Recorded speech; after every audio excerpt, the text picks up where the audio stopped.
ბინების დაკანონება, საცხოვრებელი ფართები დაკმაყოფილება და საყოფაცხოვრებო პირობების გაუმჯობესება. ეს ძირითადი პრობლემებია, რომლებიც დევნილებს აწუხებთ.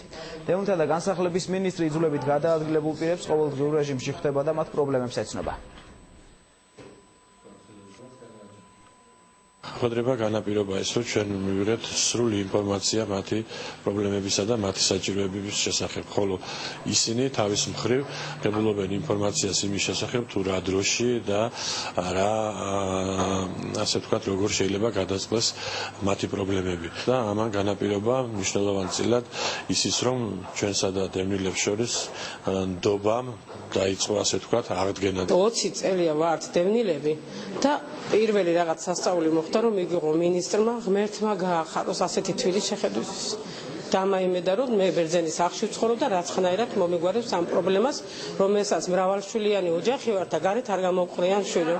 მიგვიღო გულთბილად, დაგვილაპარაკა, გაგვესაუბრა და დაგვპირდა დახმარებას შემდეგ ეტაპზე.